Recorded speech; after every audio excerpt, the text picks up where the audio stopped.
Well, this morning I have the privilege of talking to Craig and Megan Jensen, who are farmers who farm at Sun Moon Farm in Rindge, New Hampshire. They're members of Monadnock Meeting and founding members of South of Monadnock Community. And I'm so pleased to be talking with them today. So I want to begin by asking you to describe the development of your leading to be farmers and to farm the land at Sun Moon Farm. Sure. So much of our farm and family story starts at this place with the history of this being the meeting school. I came to the meeting school, I came to this property after college. I was interested in farming, I was interested in community, and I was interested in spiritual community. And the meeting school was an opportunity for me to test out a lot of those different ideas. So I worked here for a few years as a house parent and a teacher. I met Megan here. And then after a few years, I wanted to sort of test the things that I was interested in here and see, did I really like Quakerism or did I like the meeting school Quakerism? Did I like farming or did I like the meeting school's farm? Community too. So I left for a little while. And Megan came with me. And while we were gone, I think, confirmed all three of those things, that we wanted a life that was based in a spiritual community, that was working with the earth. And we started looking for where that would be. And when the meeting school closed rather suddenly, we saw an opportunity and frankly an obligation to sort of step forward and continue stewardship of this space. And start building community again and building a new farm here. Yeah, I think that's right. I think I certainly was surprised by my calling to be a farmer. I was brought to it by being a faculty at the meeting school. And that was really the work that spoke to me most. And that's right. We left the meeting school to test out whether farming specifically was what we felt called to do. And I think we really confirmed that, but we also really confirmed that farming that was to produce a product wasn't our calling. It was the way that farming connected people together and us to spirit. And the way that it sort of expansively spoke to our calling in life in a way that really needed to be connected to other people, to community, to a really special piece of land. In some ways, producing the food is at least only half of what we are called to do in farming. And that's what we learned and how we came really back to be rooted at Sun Moon Farm as our place. Yeah, and neither one of us comes to farming from like a traditional ag sciences background. We both have humanities backgrounds.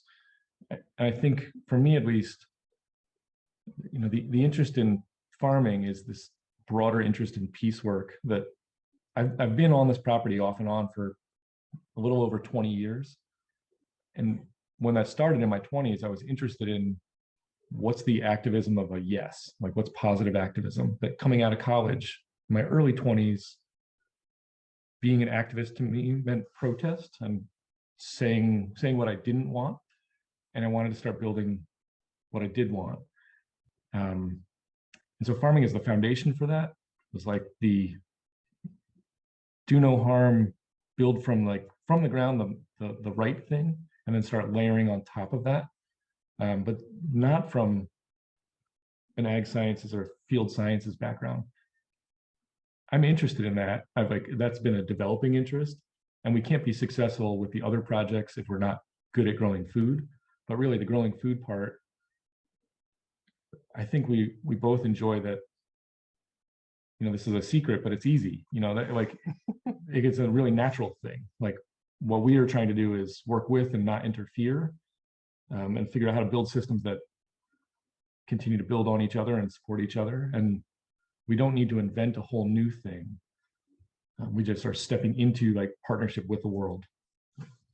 Yeah, when I think about how coming to the meeting school felt like a real calling and what spoke to me, I start talking about, and it's very true, that I was transformatively inspired by a community that was really trying to be egalitarian between like children and adults, and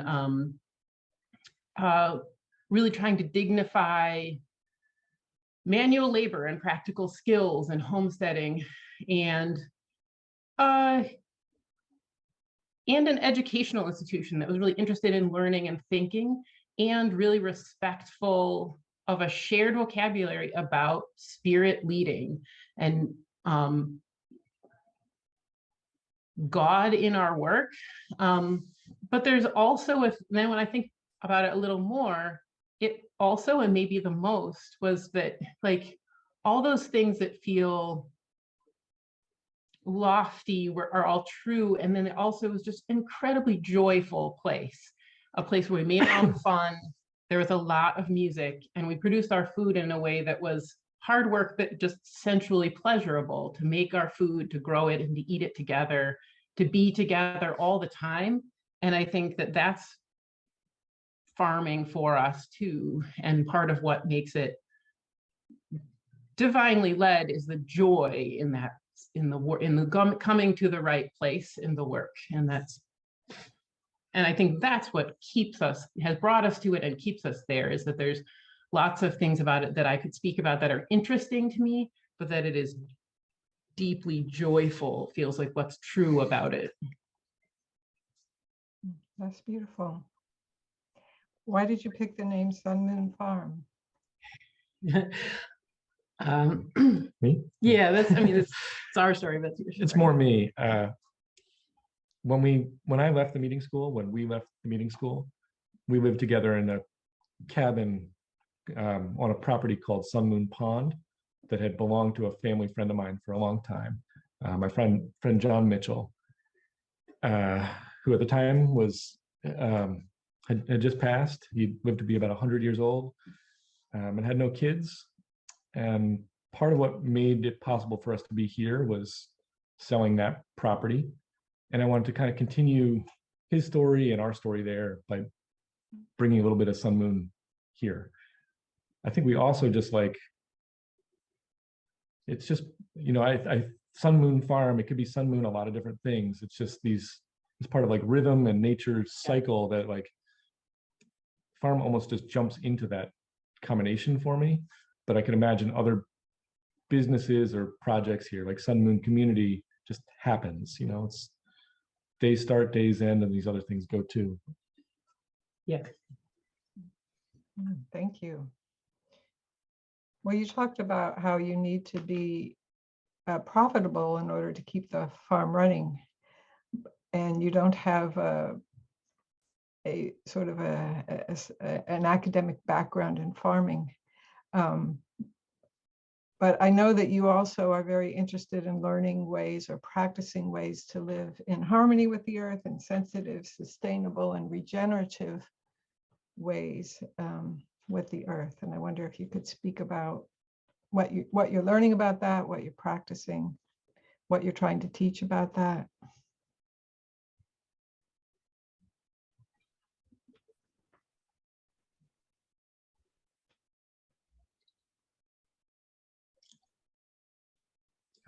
We're a non-certified organic farm who works as a partner to the earth. We talk about being human scale here. So we do use a tractor for some field preparation, but we use a tractor in a pretty limited way and in ways that we could imagine replacing with human power if we had a stronger community engaged in the farm. We do practices like all the plants that we will grow here. Megan starts here from seed. So we have our hands in a little bit of control in all the systems that are happening here. But really, we are looking to build something like balance in the field. We talk about tomato hornworms a lot when we're talking about this with students, that the conventional ag solution to the hornworm problem would be pesticides that would kill all the hornworms. We hand pick, which takes a lot of time. But when we hand pick, there's a natural inefficiency that we'll miss some. And when we miss the right number, we also cultivate a population of wasps that will step in and work with us there. We look for those sort of synergies in the field and ways to like support those synergies too. That we want to have a big patch of flowers on the farm. We want to have lots of different breaks that give us color breaks, give us joy breaks, give us shade, but all those are also habitats for, ally species, pollinator species, or pest attacking species. And looking for like, why does that flower patch feel joyful or bring us joy? Might be an understory too about it's supposed to be there.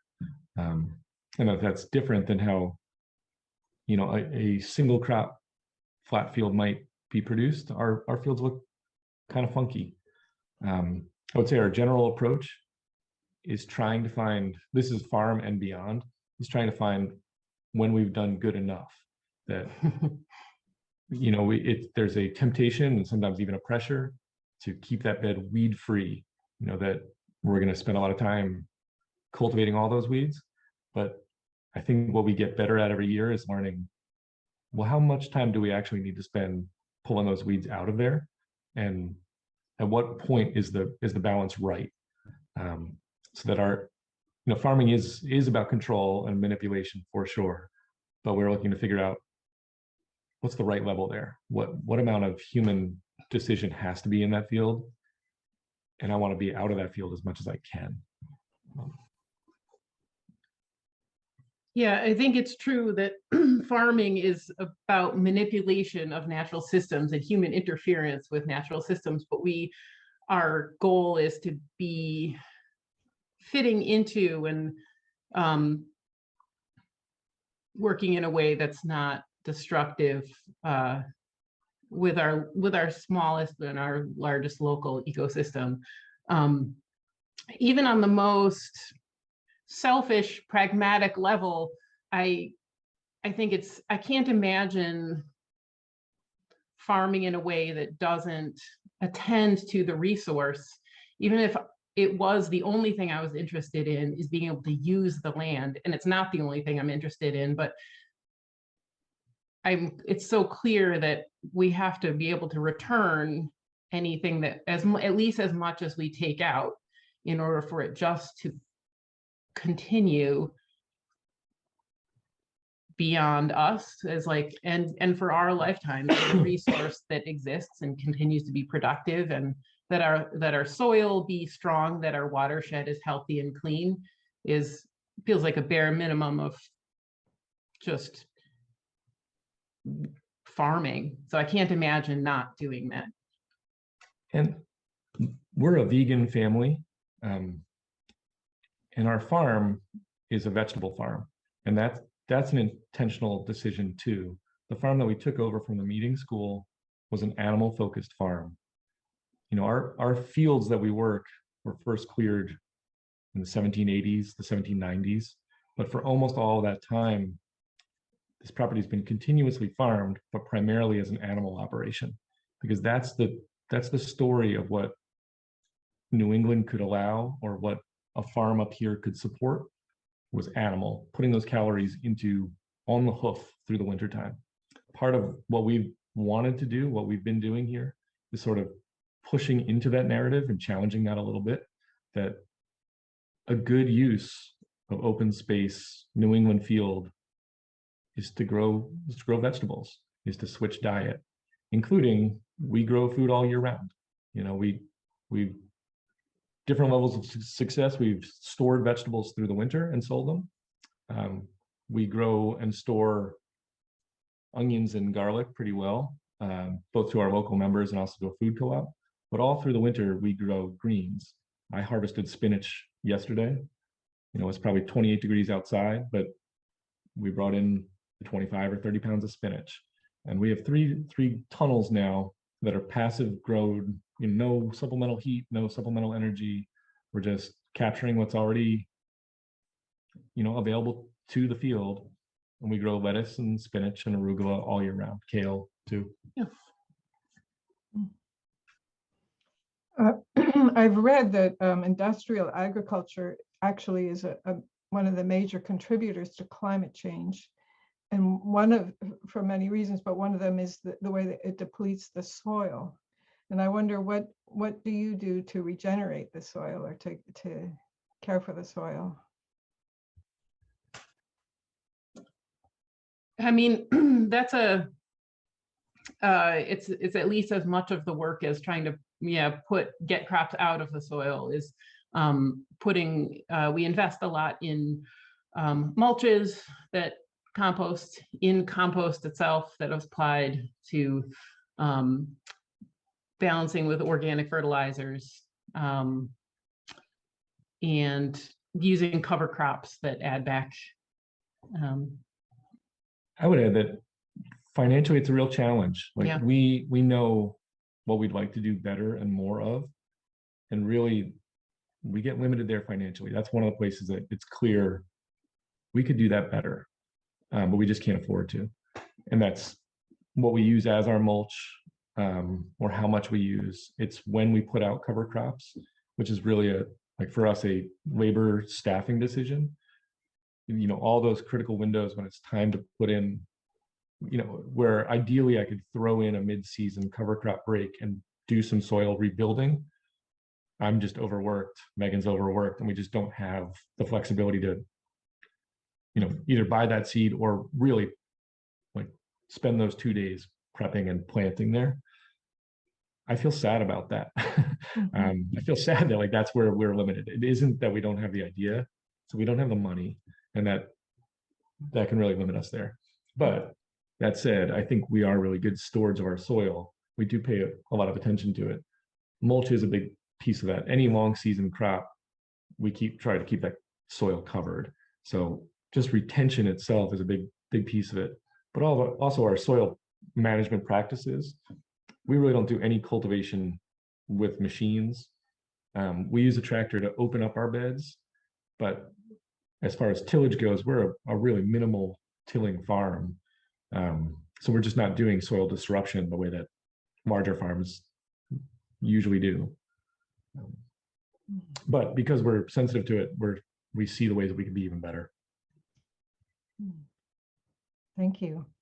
So how do you think friends are called to consider the ways that their food is cultivated and the impact that has on the earth? Well, as you said, food production and distribution is really on a consumer level. It's one of the high impact places we can affect our climate impact. And that can look like a lot of different things, but I think friends really are called to think about that. I mean, I could say that one place, food consumption, food purchasing, but that means, many different things, but making a choice about that, making good choices about that, can have an impact on your climate footprint. It also has something to do with supporting fair labor, open space protection, pollution. It's probably the place where friends can make the biggest difference. And I almost don't understand how you don't start there. We host a lot, we have friends visiting or people coming to the field with us or putting on events on the farm. And so I'm pretty familiar with how to plan for all kinds of scales of events. And it always starts with food. How many people are there? How many meals are they going to have? And so there's even in the non-event, we're going to eat every day. All of us will. So it's this unifying experience, this opportunity that we have every day, all through the day, to be thinking about our bodies, our relationship to the natural, to the world. How do we not start by taking responsibility there? If we're looking for the seeds of war or conflict, that's the first place, because it's the thing we all need. And it's also this opportunity because, fellowship around the table We all know that. Like all of our meetings probably end with, a coffee moment and snacks or whatever it is. And if you can bring that to like one or 10 more levels of intention, like that's so much opportunity, and you have that opportunity all the time. Yeah, I don't know how to not do that.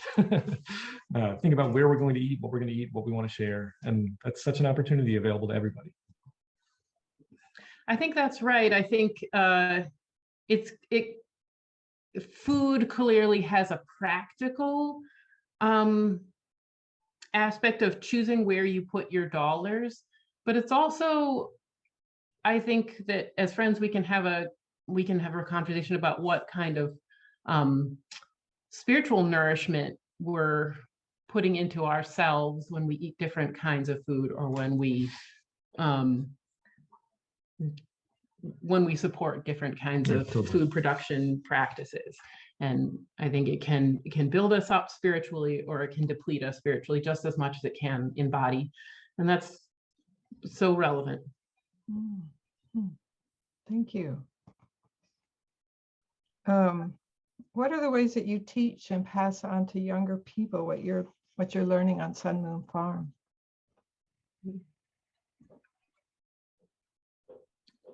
Yeah. Sun Moon Farm is a teaching farm.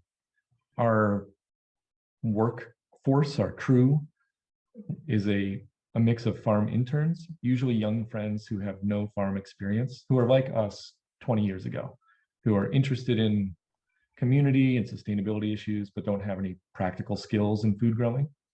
And we invite those friends to live and work with us for a season or sometimes more. They live in our house. Like what we're trying to teach and model from Sun Moon Farm is the field work, but it's also all the other parts of what this farm and what our family looks like. So they're with us all the time. We don't hire a crew of weeders or pickers like some farms do, who do the chores, because really, like, it's all a chore and it's all a joy, and it becomes one or the other if you pick and choose. And we invite a crew to like do all of that with us, from harvesting the tomatoes to staffing the barn to talk to our customers, to playing with Fox, to cooking the meals, to eating the meals with us.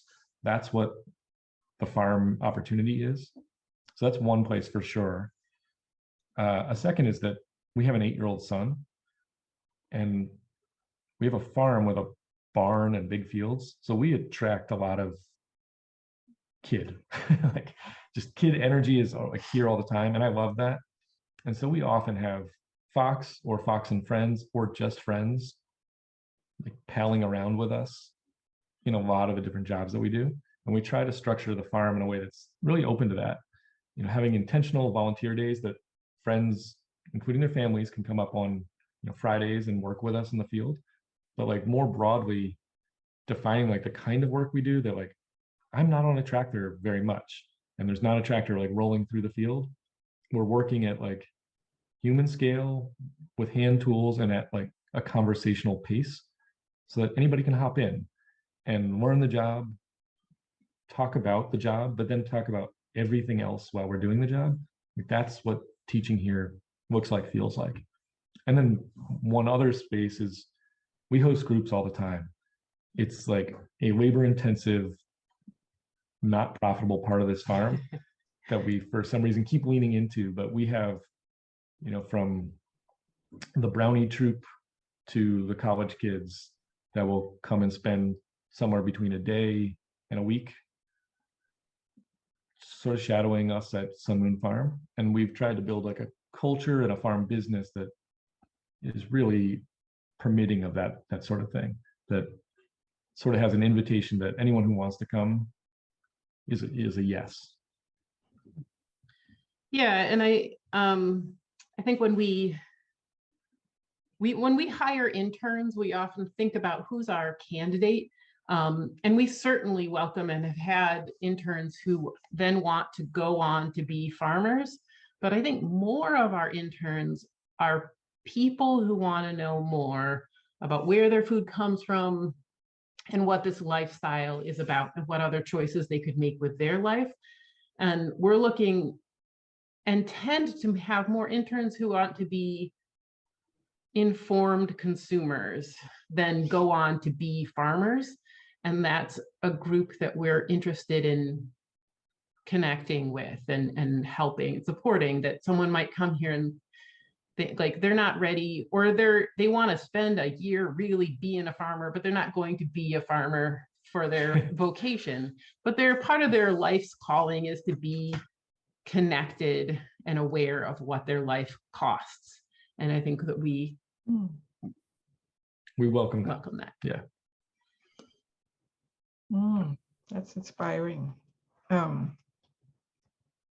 You've already mentioned this, but could you say more about the sense of having a spiritual relationship with the land, the creatures who live there, the plants?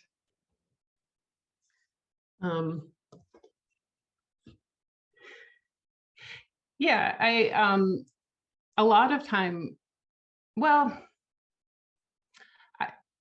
I can sometimes trend a little too romantic when I think about or talk about farming, but a lot of it is a slog. A lot of it's hard work, and a fair amount of it is boring.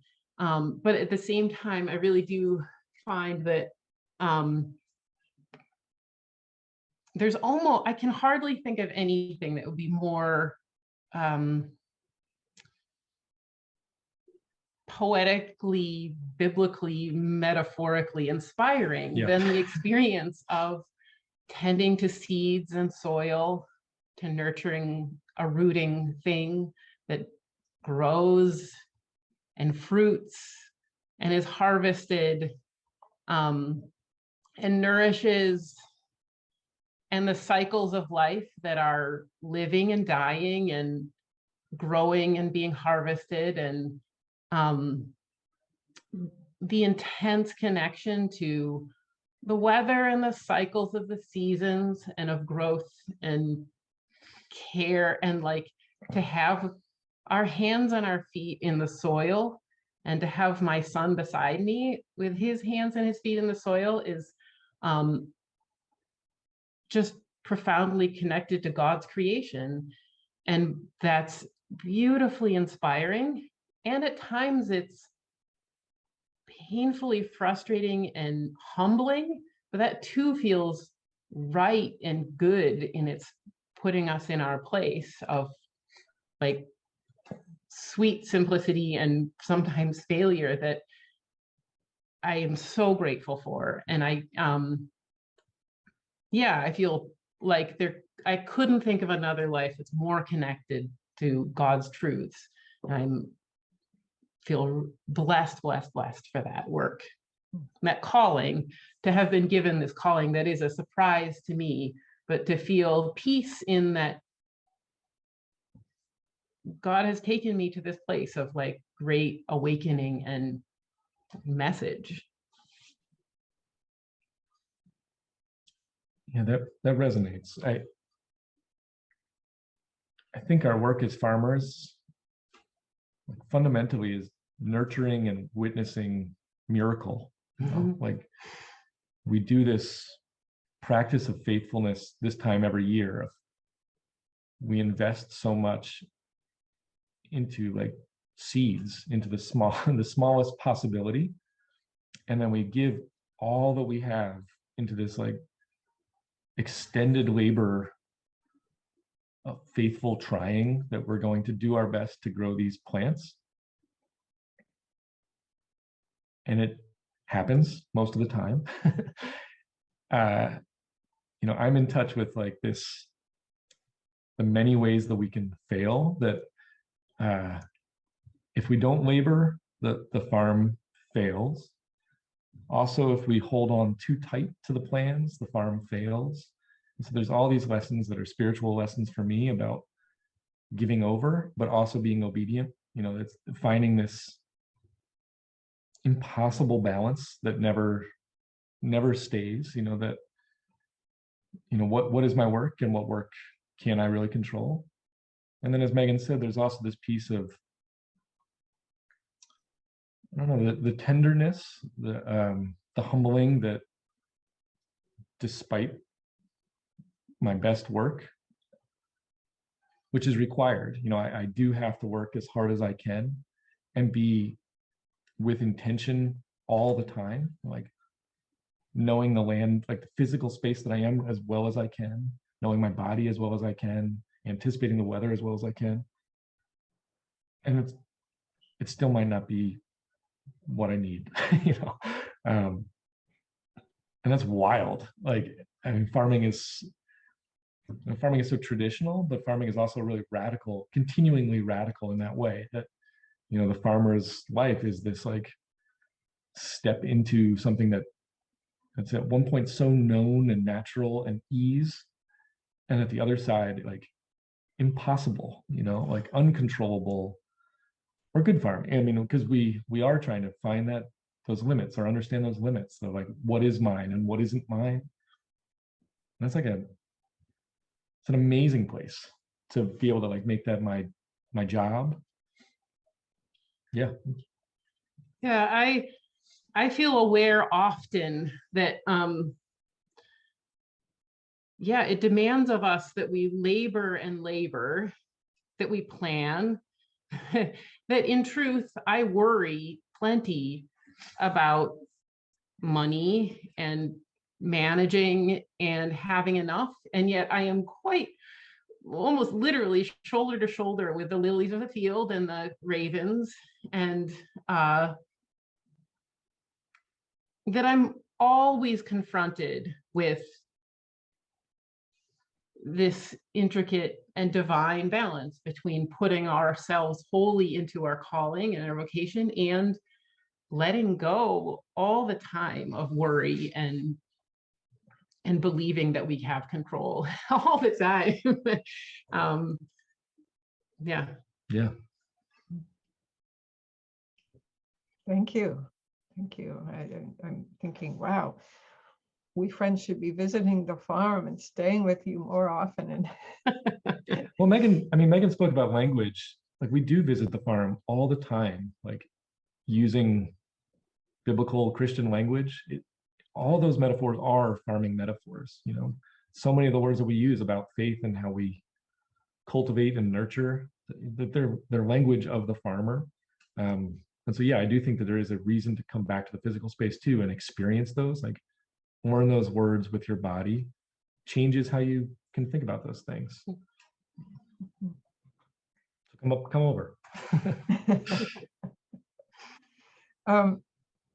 So this is a hard question. How do you expect Sun Moon Farm to be impacted by climate change? It's going to be really hard. Yeah. It's hard already. Yeah, it already is. It's hard already. It's very real already. Climate change in New England, I think we're lucky. We're blessed that New England is going to be one of the most insulated places in the world by most predictions.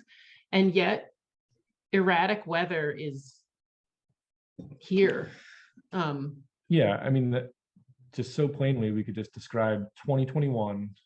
We had record rains here. We rained all through July and half of August. In our growing space, we lost about a third, a quarter to a third of our growing space was flooded. Total soil saturation, total crop loss in all those spaces, which also leads to nutrition runoff, continuing problems for years after that. A third of our space. I mean, that's a dramatic amount of space. And then, as we came out of that season, exhausted, holding on to our customers, and with not enough resources like money, and we were trying to think about how to mitigate that sort of rain in future events, we came into 2022, which was a drought year, a radical flip of what could happen there. Because like Megan said, that's the climate story for changing New England, is that erratic, unpredictable nature. That's the worst. Our climate forecast here is that on average, we'll get something like the amount of rain that we have gotten historically, but we'll get that amount of rain in fewer, more dramatic events. That's horrible for a farm. When we get big oversaturation storms, we don't get to keep that water in the ground. All that water runs off. And when the water runs off, it runs off with all that soil and nutrition that we've been building over years. That's overwhelming. So I think our climate story here is that we see this farm becoming more necessary, both for the practical of we're growing a climate positive food locally in our community, but also for like the education and the connection that it provides becomes more and more necessary, but it becomes harder and harder to do that work. More expensive, more exhausting. That's part of our climate future. Frankly, it's overwhelming. I mean, we should all be feeling overwhelmed about climate change, but as farmers, like part of the job that we have, part of what our customers we think are valuing is that we're on the tip. We can talk about what the experience is because we can't ignore it. Like we feel it here all the time. I would say the positive for us, where we're learning and growing as a farm, facing climate change, is that we really don't know what the field conditions will be like, in 10, 20, and certainly 50 years.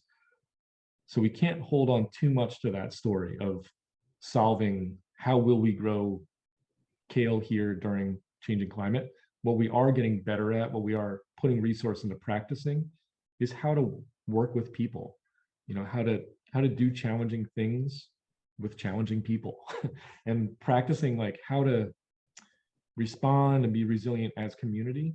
That becomes more of the primary work of the farm. We will continue to grow food, but we really don't know, will we have more greenhouses to give us more controllable spaces? Will we need to have water drainage tiles surrounding most of the farm to mitigate over flooding? Do we need collection ponds? I think we will, like, as we can afford to, slowly piece those little solutions. But really the bigger story for me is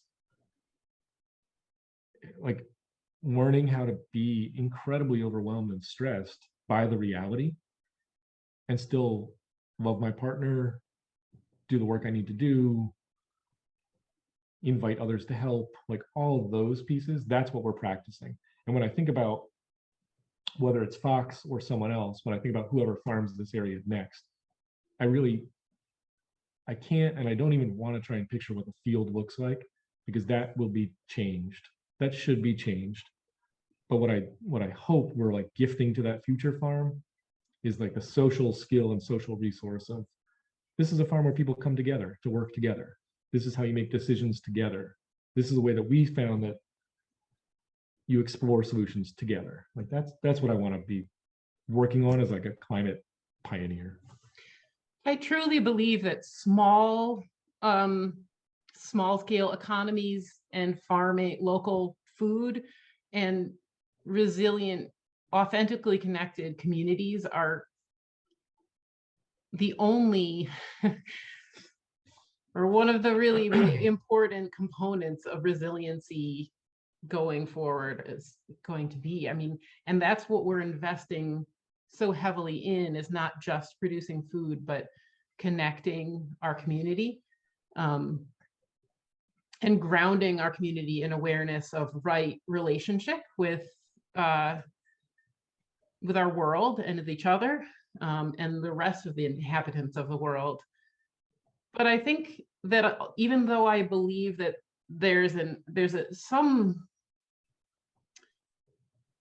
I hope there's a balanced tip where that is more broadly received as a core need in these changing times. I think we're going to have a rough patch of real challenge where even people who agree with that will be pressed by practical considerations to leave that, to abandon, or to not be able to support it in ways that they would even like to. I think we're at a hard time ahead. Yeah, in some hard times. But I do have a faith that there's an end goal where we can come together as a people on a small, intimate scale of community, and local farm is a real foundation piece for that I hope we can nurture the ember and build connection and community in a way that carries a lot of us through and the world through. Yeah. Yeah, in some of your writing, you have said that community is maybe the most important thing you grow on your farm. I wonder if you could say something more about the circles of community that you're involved in. So there's the farm community with your interns and your family. There's the meeting community, Monadnock meeting. There's the south of Monadnock community. And I believe you also extend community to others who live in your area. So if you could describe more about those communities and what's your work to nurture those communities? I think part of my job as a farmer is to be as present as I can in a lot of different spaces and bring a farmer's view to different rooms and different conversations. Our immediate community is the farm staff. We live as a house community. We share meals together. We take care of each other. We spend a lot of time making sure that we're functioning well as a house. The circle immediately outside of that is the South of Monadnock community, which is the families that live on our farm property with us. Practically, what that looks like is once a month, we have a business meeting where we decide all the parts of how we want to live together. From right now, it's the business of making maple syrup together. Recently, it's been how do we live through COVID together, but it's also the joys in childcare and all the different pieces of like bringing our lives close. The farm CSA community brings us into the lives of 120-ish families that we see every week. So especially during the CSA season, which is June through October, that's a community that we are really close to, who are really invested in the farm and who we are. And sort of the farm's size stays there partly because of what the land can afford, but partly also that's like socially about the max for like what I can carry, that I can actually know all those kids. And then outside of that community, we try to engage town and the wider Monadnock area as best as we can. We had this experience of having lived at the meeting school as a real island. I lived here for a long time and I didn't know really anyone off the property. I was proud for a while that I didn't own a car, and I had everything I needed on this physical space that I live in now. After the meeting school, I saw, and there was some sadness to, losing that island, but also I saw that, wow, that was really an isolated experience, that the joys and the truths that were happening here weren't known by other people. And I also didn't know the joys and struggles that were going on around this little island. So we try to engage things like our local food pantry. The farm is a really strong partner for the pantry. Pantry didn't have local food or fresh food at all. Now that's a really important part of the farm's cycle. We harvest for our customers on Tuesdays and Wednesdays so that we have this natural place for all of our overflow or all of what would have been waste on another farm. It goes to our pantry, which is open on Thursdays. So we structured our harvests around that schedule so we can bring fresh food over there, which lowers our earth impact, but also engages a whole new population of people.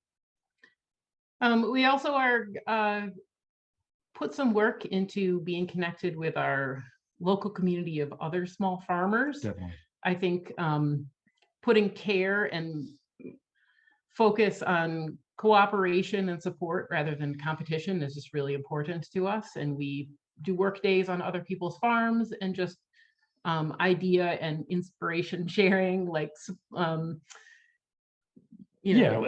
including to a lot of cost and risk. Like to go back to climate for a second, we recently installed a really significant solar array here at Sun Moon Farm.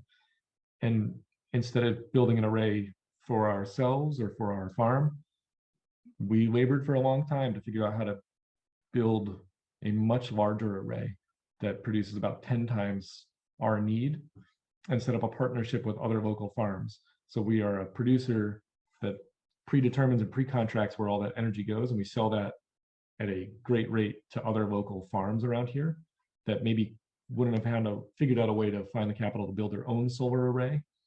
So we all got solar at a more affordable rate by building on scale, but we took on the work of physically hosting that for the rest of this property's life, but also meeting with the lawyers, meeting with the conservation district, and making a plan for how can we do something better by cooperation? I think we lean into that a lot. We often try to solve whatever challenges we have by community, even when we know, because we are community people, that that's not often the easiest way to find a solution, but it might be the best or the truer solution in whatever circle that is, whether it's our immediate farm crew or it's that circle of farm, our natural competition is other CSA farmers through the Monadnock region. Now we're all like linked together for at least the next 25 years of our contracts on energy sharing. And I think it's a little harder to conceive of, but I feel real profound community in communion with others throughout time and place who have also been connected to the land in the same way that I'm connected to land, who have grown and struggled and found joy in tending to the land the way that we do, and just to be attending to the cycles and to the weather the way that we are, both throughout like global, we have a global community of others who have that vocation and calling. And I think through time, there's others who have brought us to this place, and there will be others be past me who I feel profoundly connected to, and like a heart community that carries me through, and that I hope I'm serving in the work that I'm doing and the effort I'm putting in.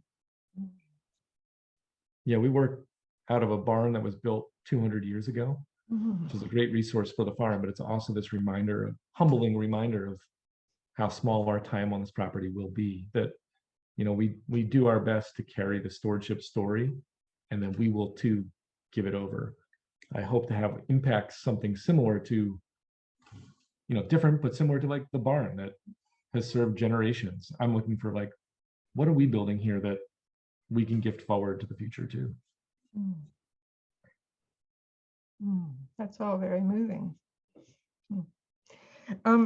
So how does Monadnock Quaker Meeting provide support, oversight, and community for you and your ministry?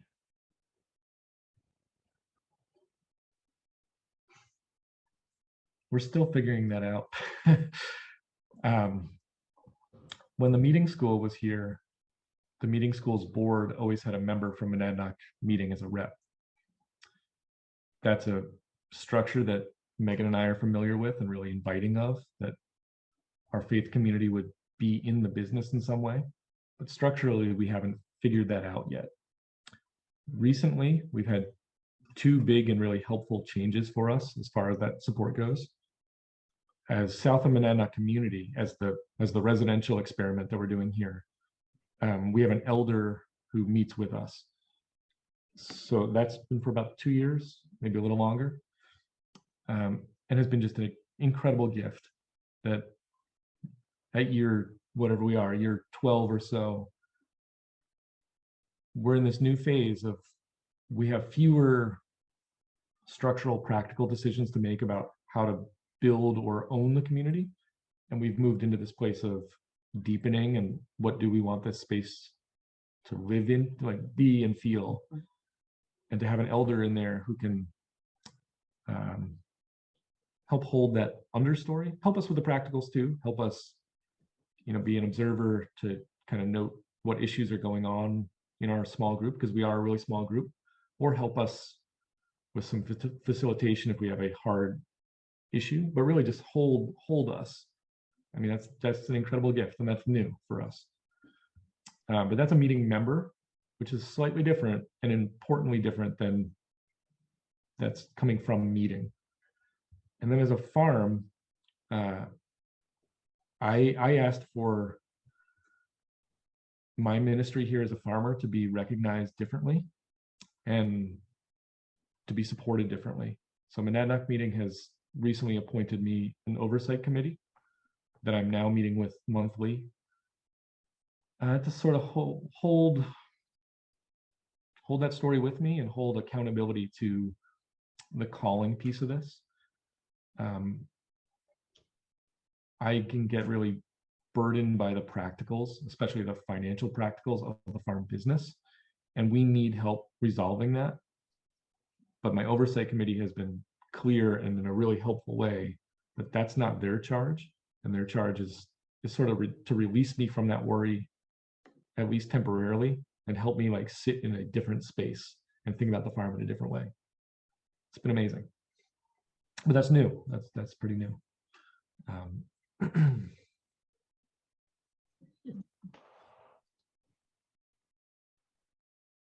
So what kinds of support and spiritual nurture would help you to be as fully faithful as possible?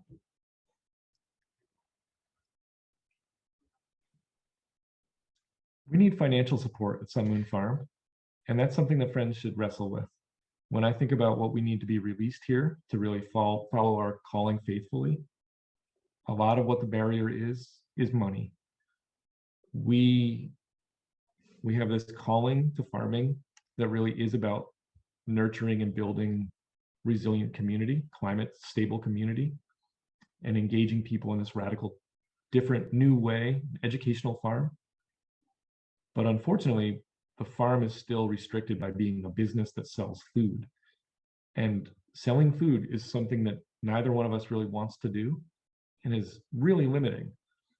When we have food as our product, the comparables are not honest comparables. You know, a potential customer or a customer looks at the product of the tomato and thinks about the tomato that they could get at a grocery store or the tomato that they would get at a farmer's market, or whether or not they even want a tomato.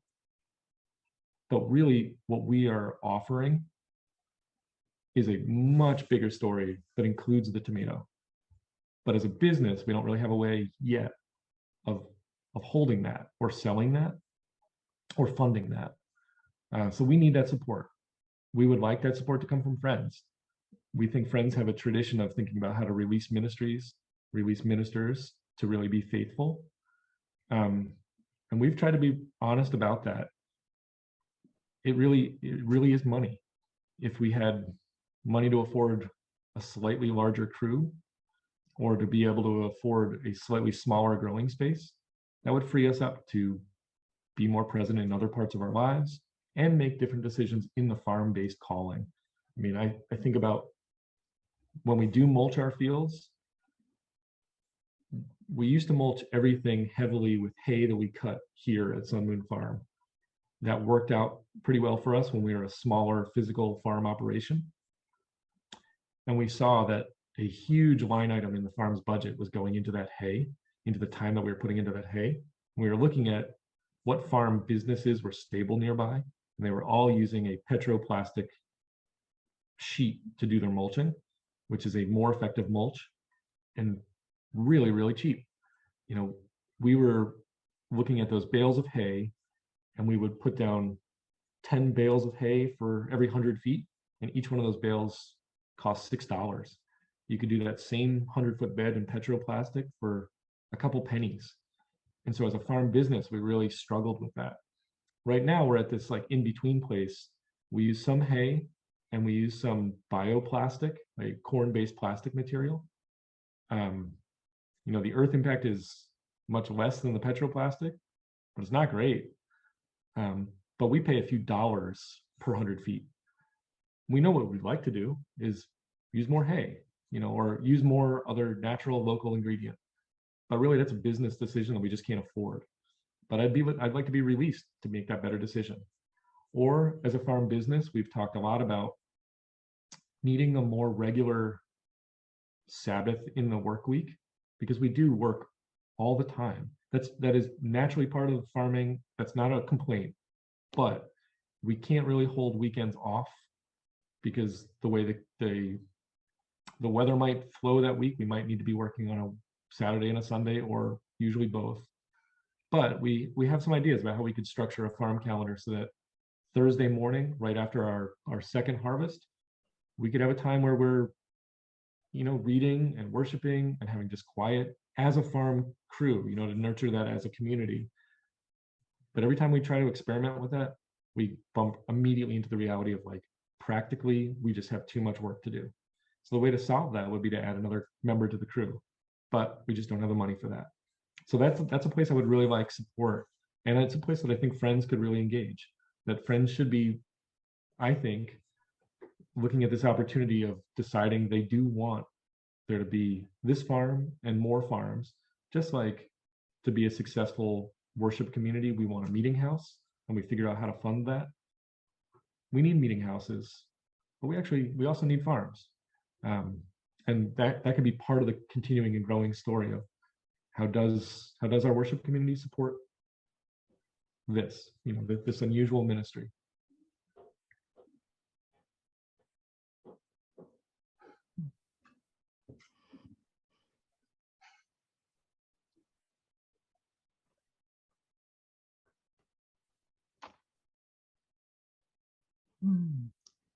Well, this is the last question that I wrote down.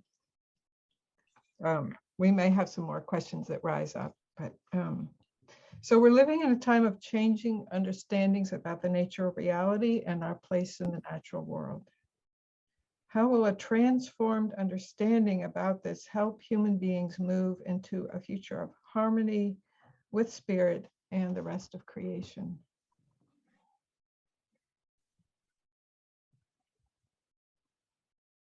Do you want me to repeat that question?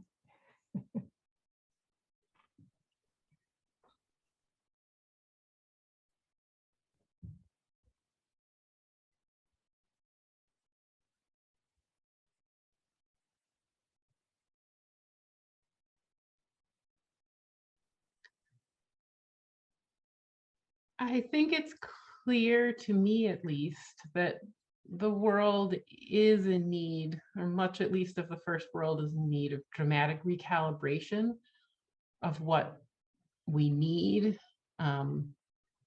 where we put our care and attention, what brings us joy, what feeds us literally and spiritually. And I think that a network of small communities and small farms, and the joy and the art and the music and the food that comes from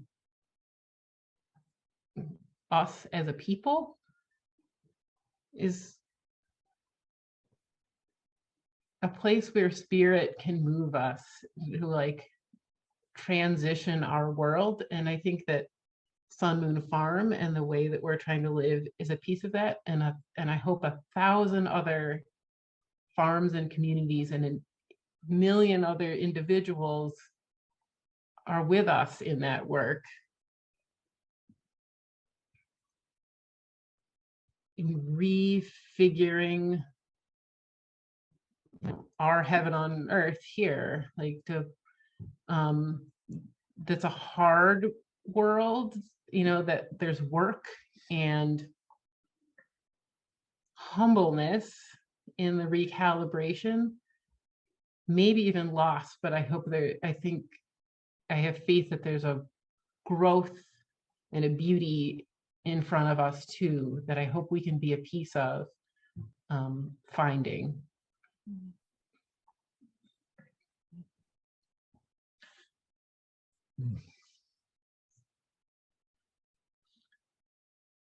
A few years ago, I saw this documentary that was made in the 70s. These young student filmmakers were asked to go out and find the oldest farmer that they could find and interview them about their life. So it was all these old timers in the 1970s reflecting on what it was like growing up on a farm and working through the farm. And the piece that really stayed with me, these old men talking about the Great Depression being the happiest time of their life, because it was this moment when priorities were reevaluated and forced to shift. So all these friends and family members who had left the farm and maybe looked down on the farm needed to come home. And the farmers felt appreciated for the work that they were just doing the same thing that they've been doing the year before. But now culturally, it was their moment. And then they had this big sadness that the Great Depression ended because it went back to normal. And normal was something that they just weren't welcoming. We had what I think was sort of a mirrored experience the first COVID year, three years ago, whatever that was now. That February and March, where we're planning the season, we're starting the seeds, we're like getting ready, we're signing up our customers, we're hiring our farm crew, was when we were all figuring out what is COVID and what's that going to mean. And we had this real worry that maybe we couldn't even have a growing season. We decided to scale down slightly, and we just didn't know. It was this moment of like real unknown for the farm, and it ended up being the best. We were really lucky here, but we were able to like continue doing what we do, and it was just noticed and lived and shared in a different way. So we knew how, and we had the resources to welcome friends here. So my sister and her wife and their son moved in with us, and we shared our house because we know how to share a house. You know, we have a big house. A former farm intern and her husband and her twin sister moved back to the farm because they didn't want to live in the city during that time. And another friend and his wife and their baby, they moved here too. Like we filled up all the houses like immediately. And then in the season, like in the actual growing conditions, we had volunteer days that we ended up having to put a cap on. And I would put out a list on Monday of like, this is the volunteer time. And I'd have to send out an email saying like, I hope to see you next week, but that's all we can handle this week. And that was wonderful. And I think naively, I thought that would be part of what we would all learn from the COVID period, and that would continue. That volunteer days would continue to be hyper engaged that way, because I felt really essential. You know, was a word that we were like was in our vocabulary at the time, but I felt differently recognized for the work that I did previously, the work I'm going to do. People were more aware about supply chain and disruption and wanted things local. They wanted things fresh. They wanted food that was healthy. They also wanted to know where things were coming from. They wanted places for like honest engagement. They wanted that to be like outdoors and physical and healthy. And we have all that like all the time. So anyway, I still need all that. Like I still need all that help in the field. Like I would like to run the tractor less and have 10 people doing the tractor job more, or like, you know, just in the normal flow of the farm when it's time to pull the garlic. We do pretty good at this, but we need friends to come and help us do that. And I'm sad that like so much we've raced back to the normal, you know, to the pre-COVID normal, and we again passed an opportunity to structurally rethink a couple big things about how we live and work together, including where does our food come from and how do we want to be a part of that story. So when I think about our continuing to change future, I'm welcoming for those next moments. Like, how can we remind people of what that felt like to be in the field together, how much we needed them and appreciated that, but also how much they needed us, and figure out how to get them back here, not only in the emergency moment, but like forever, because they should be all the time. Yeah.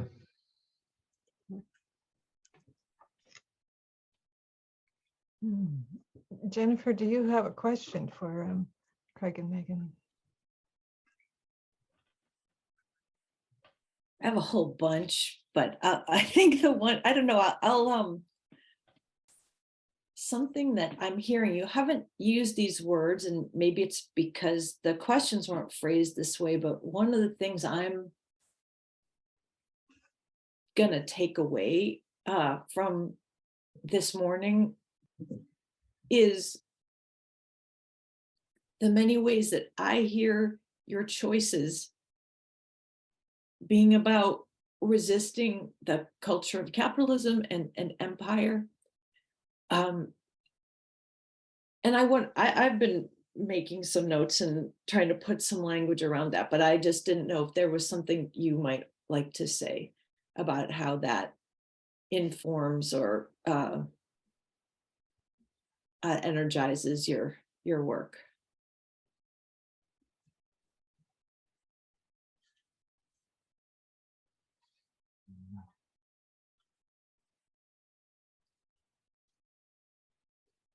I mean, without a doubt, I think that we're called as friends and as individuals to resist capitalism, to resist empire, to find a path of truth and goodness that is a real alternative to that, that's practical, but also inspired and inspiring. To resist, I think, what's a false story of American independence that really actually is about dependence on corporation, and lean with vulnerability into global dependence and local dependence on each other. We lean on each other, and we lean into like God holding us, and that what is needed will be provided, and that part of what will be provided is the strength to work and need each other and serve each other. And that's our calling, and that's our work, to connect and to care for each other and to allow ourselves to be cared for. And to witness to that as ourselves, and to allow as many into that as can be.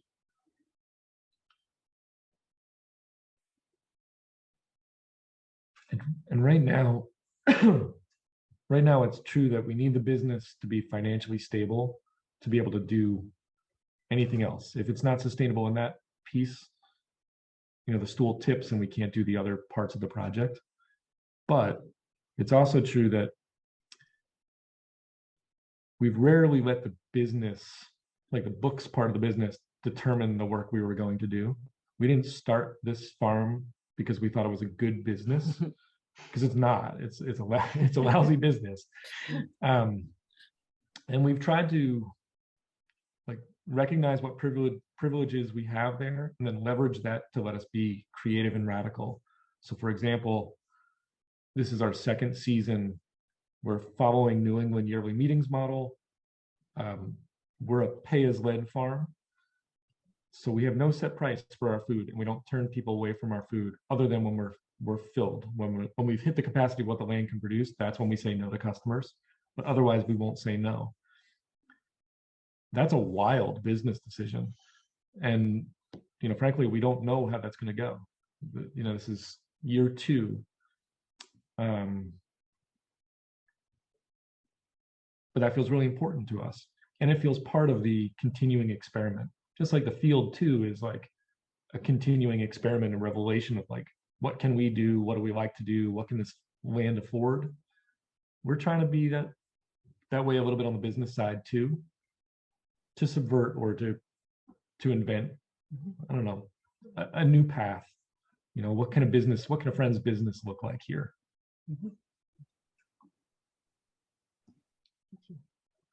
That's radical. You two are very inspiring. And you've talked so much about your hard work. I wonder if you could tell us what you like to do when you have any moments of free time. Marcel, you came into this call a little bit later. We were talking about playing games. I love to play games. So I'd say like another piece of like where we teach here or how I live here is like finding ways that like all the things I like to do, I find like my little buddies that want to do those too. So I play a lot of board games. I like to play a lot of role-playing fantasy games too, and bringing Fox and then Fox's friends into that circle, that's a lot of where my space goes. And I think that's your ministry too. Yeah. Yeah. Yeah. And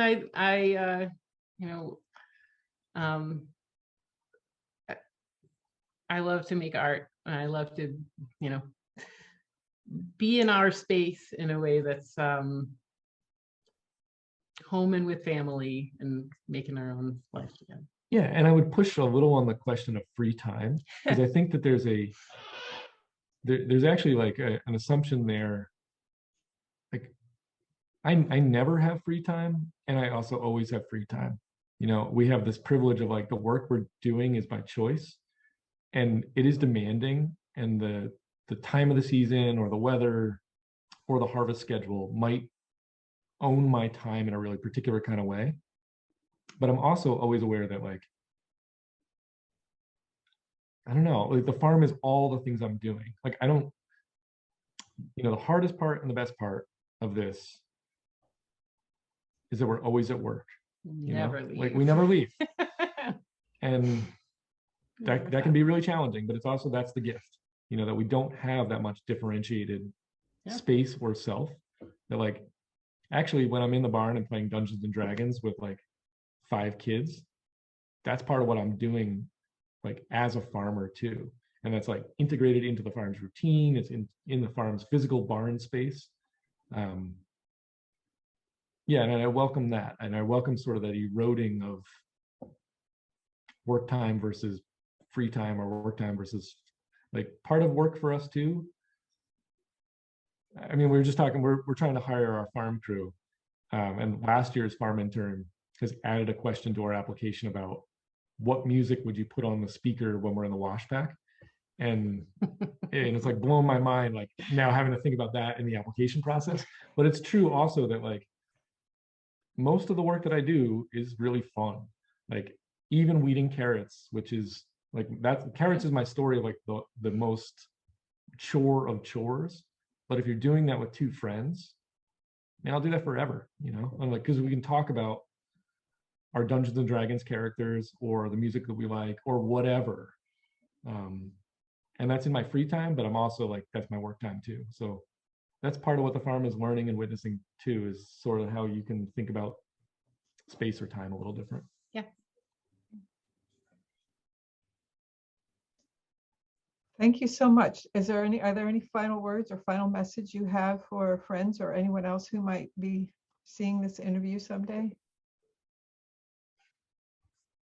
I mean, I genuinely would welcome friends to come.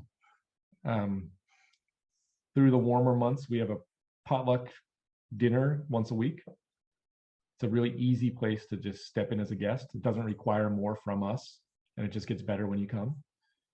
The farm does have opportunities from like come and live and work with us for a full season. It is a challenge of the farm that we have to find those people every year. So if you're interested, you should consider it. Give me a call. But then a shorter stay, like coming up for a volunteer day, is a really nice way to like connect with these farmers, connect with farms, and also other people too. But I think that's where we're best. Like we don't do a lot of things like this, but we do spend a lot of time with a lot of different people in this space. We're easy there, and we really want you to be here. I stayed at Sun Moon Farm several years ago with a New England Yearly Meeting group who's really concerned about environmental witness. And we were invited to bring our tents and to camp out. I actually put my tent in the barn. But we helped a little bit with weeding and had our meetings, and we're there for some of the community events that you hosted. One for local people and for local farmers. There was a potluck and people ate together in the barn, and the gifts you give, the food you give, the food you cook, the library that you have in your barn. It's just such a lovely space to be in, and it's really true that community is one of your greatest gifts that you grow on your farm.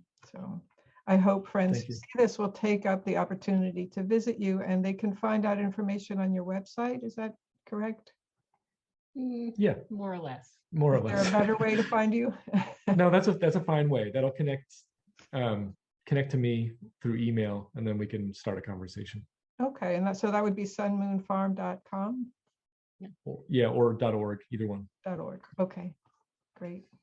Wonderful. Thank you so much. Thank you. Wonderful to see you both. Thank you.